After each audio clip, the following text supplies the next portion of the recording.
안녕하십니까. 네, 리부트 코리아 포스트 나지영 기자입니다. 오늘 또 우리 임 박사님, 임수환 박사님 모시고 대한민국과 경제적 민주주의 책 한번 나눠보도록 하겠습니다. 한참 더운 날씨인데 이 더운 날씨에 사실 이 책의 개인적으로 읽어보면 100페이지까지가 상당히 어려운 부분이었는데 우리 박사님 덕분에 다들 쉽게 잘 읽었다고 그렇게 말씀들 하시더라고요. 고맙습니다. 네. 지난주까지는 이제 우리나라 재헌헌법까지 했죠. 네, 맞습니다. 그 중에서도 이제 경제 질서 조항들만 주로 이제 저희들이 하고 있는데 나머지 조항들은 이제 뭐 또 따로 다른 분들이 이제 다룰 수 있겠지만 이제 저는 주로 경제적 민주주의를 하다 보니까 이를 다루게 됐는데 이제 재헌헌법이 48년 재헌헌법이 그 이후로 계속 개정이 여러 차례 돼 나가 왔는데 그걸 뭐 일반적으로 사람들은 뭐 우리나라는 뭐 개정을 하도 많이 헌법을 하도 많이 개정해서 누더기가 됐다 뭐 이렇게 해서 마치 우리나라의 헌정 질서라는 거는 유명무실했던 것처럼 이렇게들 많이 흔히들 이야기를 하지만 맞습니다. 실제로는 그렇지가 않고 나름대로 시대의 변화에 따라서 이렇게 헌법 조항들이 바뀌어 왔고 그 중에서 이제 특히 경제 조항에 대해서만 오늘 한번 설명을 해보겠습니다. 그런데 이걸 다 할 수는 없고 왜냐하면 이걸 다 다룬다는 거는 뭐 우리가 법 공부하는 자리가 아니기 때문에 맞습니다. 또 다른 주제들이 많으니까 할게 알겠습니다. 간단하게 이제 핵심 경제 조항만 다뤄보겠습니다. 네네. 그러니까 경제 질서 조항이라는 게 이제 우리나라 헌법에는 48년 헌법에 전번에 우리 이거 했었죠. 네, 한번 읽어볼까요, 제가? 네, 48년. 1948년의 그 헌법조항을 읽어보도록 하겠습니다.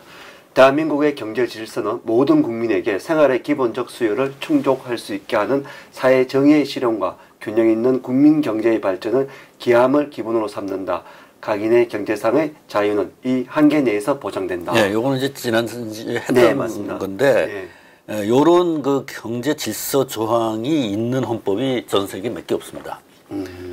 대부분은 이런 헌법에는 이 경제 조항, 질서 조항을 넣지 않아요.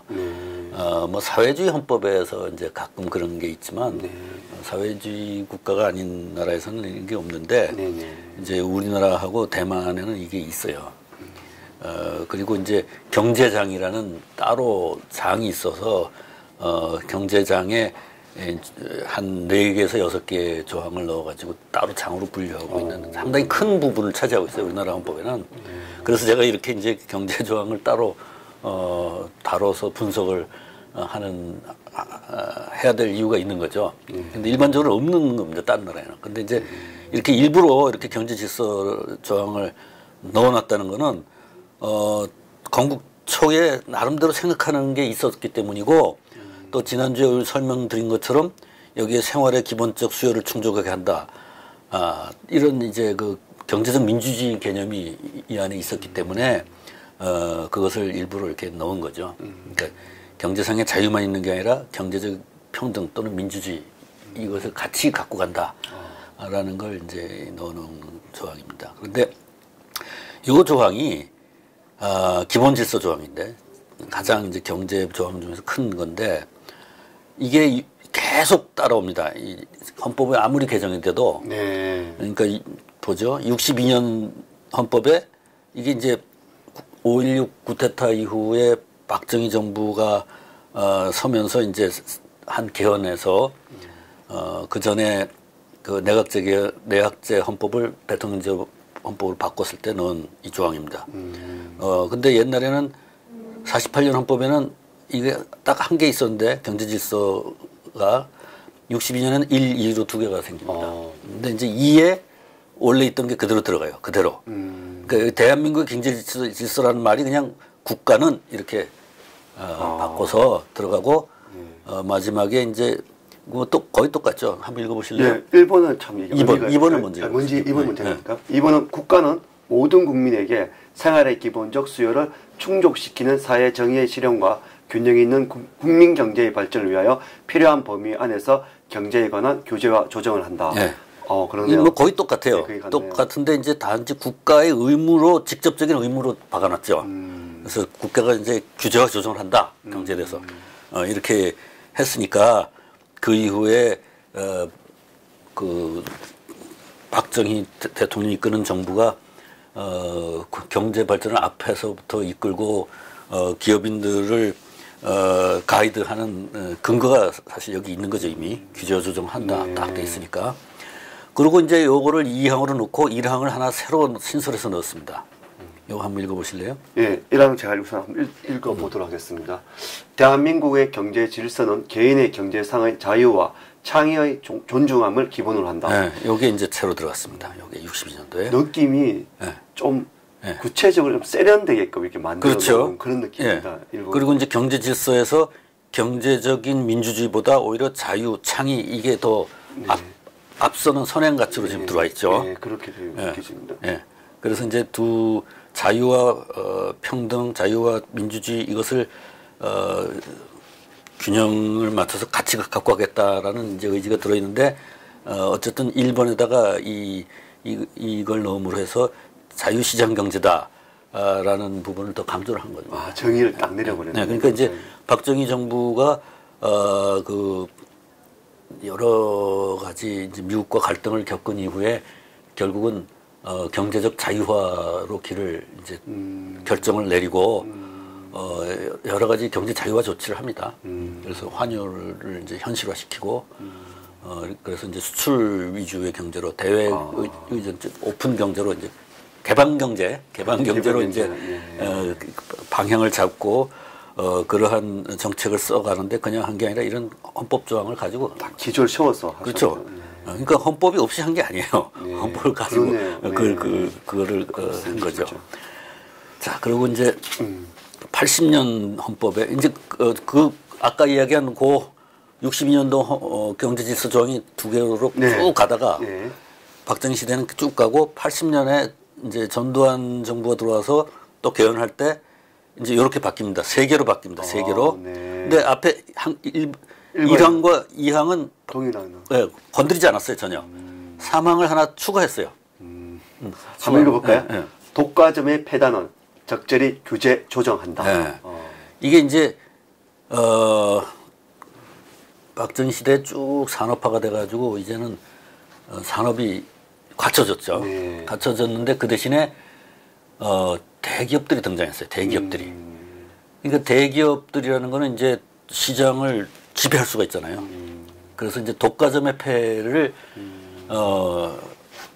국가가 방지하는 좀 적절 규제한다. 그러한 규제가 필요하다라는 이제 경제 발전 단계로 봐서 이 단계에서 이게 필요하다 해서 넣은 거예요.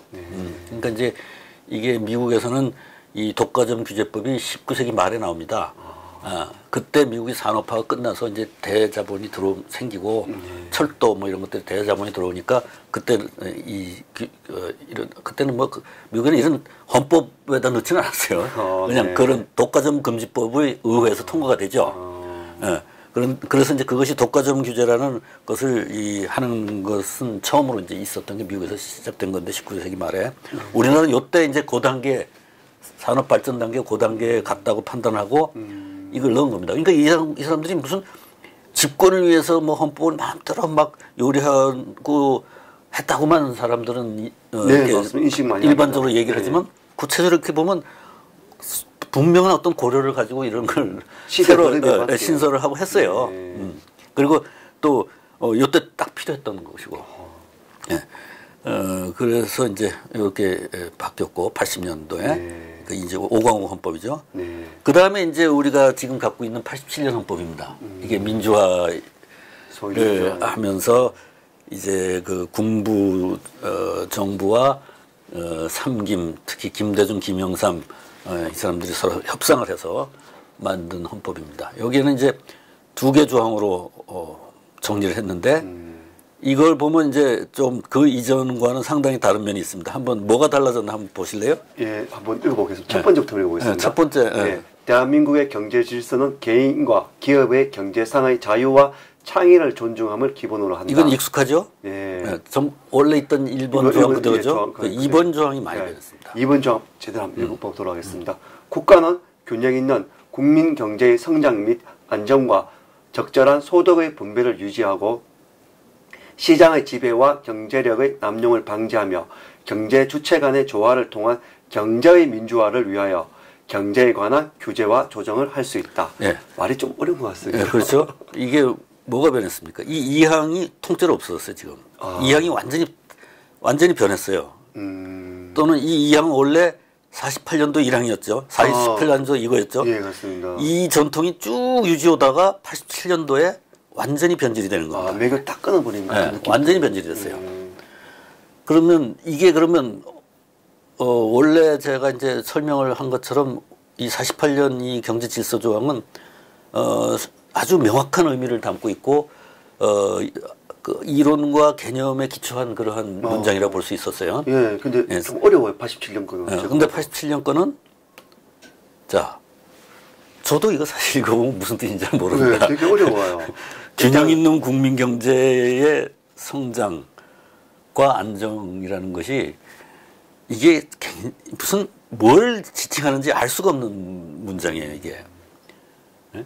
뭘 균형 있는 국민 경제 성장이라고 생산 없는 분배는 분명히 또 거쳐핀 것 같고. 또 안정을 원하지 않는 경제 정책가가 어디 있어요? 여기 안정이란 말을 여기다 또 그렇고. 그다음에 적정한 소득의 분배를 유지한다는데 적정한 소득의 분배가 어느 걸 가지고 적정한 소득의 분배라고 말하느냐 이거예요.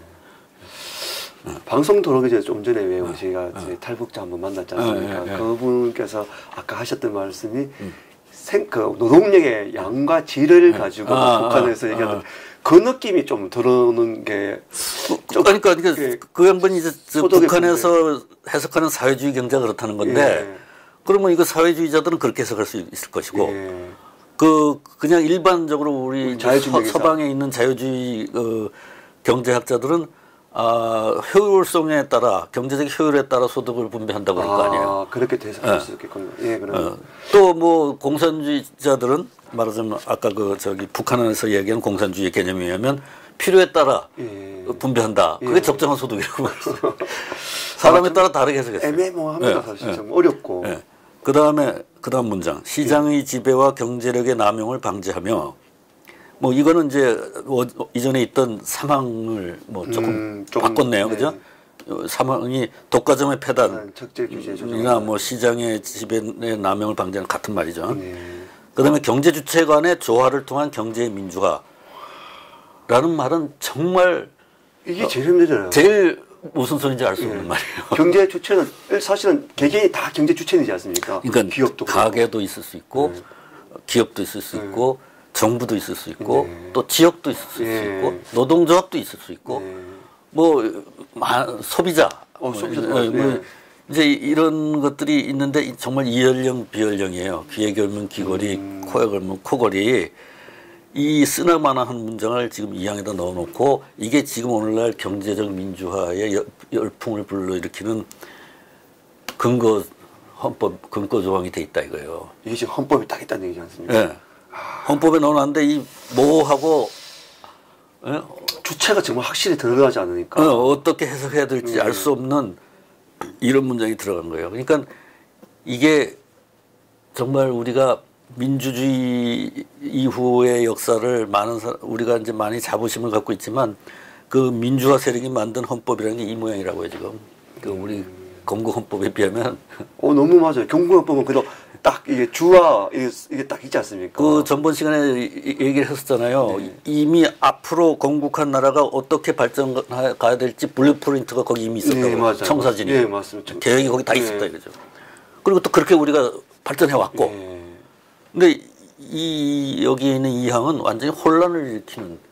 그래서 우리 민주화 이후의 역사가 지금 상당히 혼란스럽잖아요. 솔직히 제가 저걸 딱 보는 순간에 저것 때문에 IMF 오지 않나 이런 생각이 듭니다. 저것 때문에. 왜냐하면 이게 좀 전에 말씀드린 경제의 민주화를 위하여 경제 주체 간의 규제와 조정을 하죠. 규제라는 말이 들어있지 않습니까? 내가 필요에 따라 규제를 하겠다는 얘기 아닙니까? 그럴 수 있겠습니다. 지금 이 보면 대형 마트들의 어떤 시장 경제 이렇게 그런 규제들이 사실 그런 것도 다 정당화되는 거예요, 이걸로. 그러네요. 그러니까 어떤 정부가 들어와도 지 맘대로 해석할 수가 있어요. 게다가 앞에 있던 조항을 버리고 이게 넣었을 때는 왜 버렸는지, 왜 이걸 넣게 됐는지 뭐 이유가 있어야 될 거 아니에요, 맥락에. 네, 맞습니다. 그러니까 전통을 끊어버린 거예요, 이거는. 그리고 맥락이 없다, 진짜. 국가에 봉직하는 공무원은 법에 근거해서 업무를 하는 거 아니에요. 네, 맞습니다. 그러면 그 법의 최고 아버지가 이 헌법인데 예. 헌법이 이렇게 돼 있으면 공무원들은 방향을 알 수가 없는 거죠. 그렇죠. 그래서 상관이 아무거나 명령해도 막 할 수밖에 없게 되는 거죠. 그러네요. 원래는 상관이 명령을 해도 법에 어긋나면 불복종할 수가 있는 그렇죠. 거예요. 노해야죠. 예, 근데 네. 지금 헌법을 이런 식으로 만들어 놓은 거예요. 아무튼 뭐 좀 난해합니다. 사실. 좀 그렇게 돼 있습니다. 예. 그 이제 그렇게 해서 우리 헌법 개정 과정에서 경제 조항이 이런 식으로 되어 왔다는 거. 그리고 이제 87년 헌법에 있는 경제 조항은 이거 이외에 난사 부분이 사실 훨씬 더 많습니다. 아, 네. 뭐 내가 그걸 다 여기다 적지 못하는데 왜냐하면 많은 시간이 걸리니까 나 그 보면 뭐 농어촌도 보호해야 되고 중소기업도 보호해야 되고 지역 경제도 보호해야 되고 막 온갖 걸 다 정부가 보호하게 만들어놨어요.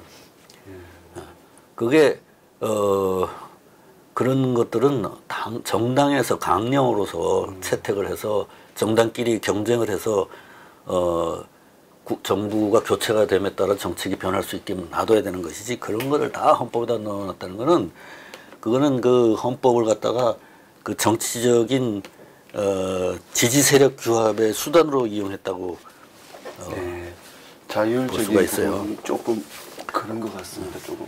이게 지금 갑자기 나가서 말인가? 들었습니다.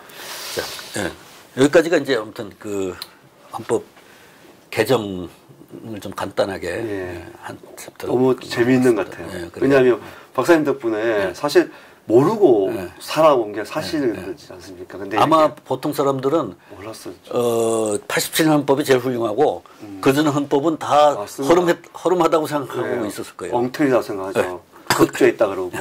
근데 실상 막상 깨보니까 이 87년 헌법이 너무나도 추상적이고 추념적이고 정말 좀 그렇고. 87년 헌법이 제일 엉망이에요. 예.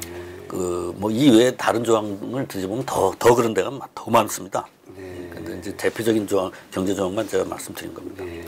그건 따로 이제 아주 어떤 뭐 계기가 있으면 한번 네. 말씀드리기로 하고 오늘 뭐 한 15분 정도밖에 안 했으니까 한 5분만 더 할까요? 예, 그렇죠. 예. 그래서 이제 그 다음 챕터의 건국 초 이야기 이승만 정부 시대의 경제적 민주주의가 어떻게 이제 집행됐는가 하는 부분인데 요거는 이제 제가 다음번부터 이제 이승만 정부 시대, 그다음에 박정희 정부 시대, 그다음에 민주화 이후 정부 시대로 이렇게 해서 경제적 민주주의가 어떻게 실행이 됐고 어떻게 사라져갔는가를 이제 쭉 추적을 한 겁니다. 그런데 이제 여기서 그 경제적 민주주의를 이제 어떻게 추적을 했냐면 세 가지 기본적인 원칙들을 가지고 추적을 했어요. 하나는 국가자본 축적이라는 것. 이것이 이제 중경 전통의 경제적 민주주의에만 있는 특징적인 요소죠. 왜냐하면 산업화가 아직 되지 않은 나라에서 경제적 민주주의를 이야기했으니까. 그래서 그것이 건국강령에 그렇게 들어갔었고 또 재헌헌법에도 그 아까 경제질서 조항에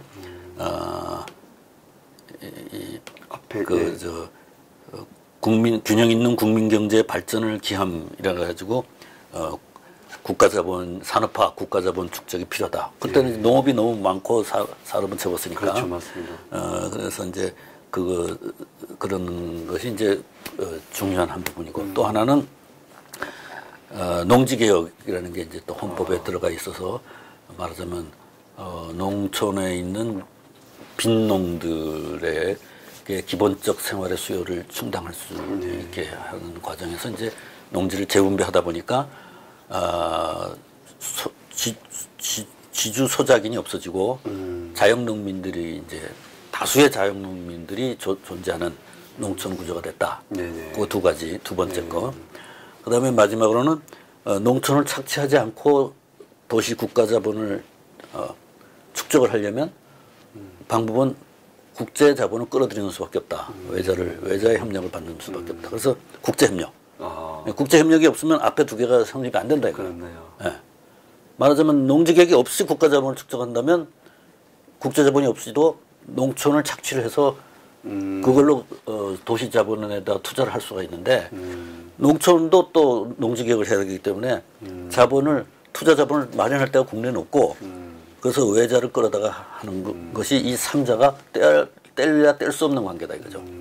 그렇다고 또 국가 자본 축적을 안 하면 계속 농업 국가로 남아 있으니까 그렇습니다. 무기도 만들 수 없고 나라를 방어할 수도 없고 가난 안에서 벗어날 수 없다 이거예요. 그런데 외국 자본이 영국이나 이 프랑스 같이 일찍 근대화한 나라 같으면 외자를 협력을 받아서 산업화를 할 수가 없어요. 처음으로 하는 나라니까 아직 자본 축적이 된 나라가 없어. 외자가 있으니까 하는 거지. 국제 자본이 이제 형성됐으니까 하는 거죠.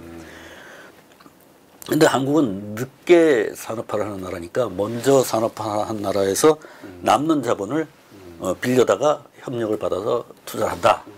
이런 개념이죠. 근데 이제 이것도 뭐 그 우리가 필요하니까 좀 갖다 다오 빌려다오 그러면 빌려주는 건 아닙니다. 이게 뭐 굉장히 어려운 과정이에요. 빌려오는 게.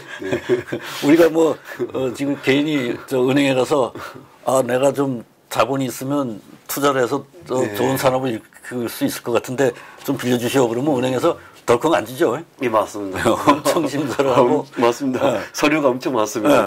그 사람 레코드를 다 조사하고 맞습니다. 이 사람이 그만한 인격이 되는가 의지가 있는가 신용을 다 따지죠.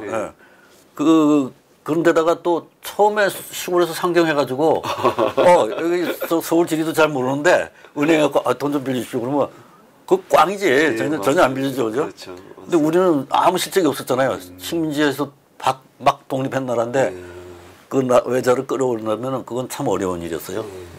정말 불가능한 일에 도전을 했던 셈인데 아무튼 그런 것들을 이제 다루게 됩니다. 이제 다음 주부터는. 재밌겠는데요, 다음 주가? 이제는 지금까지처럼 이렇게 개념적이지 않고 굉장히 그 역사에서 일어난 일들을 이야기를 하는 거니까 훨씬 다이내믹하고 재미가 있겠죠. 재미있겠습니다. 그래서 이제 그 정도까지 다음 시간부터 할 거를 오리엔테이션을 하고. 그렇게 하도록 하겠습니다. 네, 수고하셨습니다. 고맙습니다.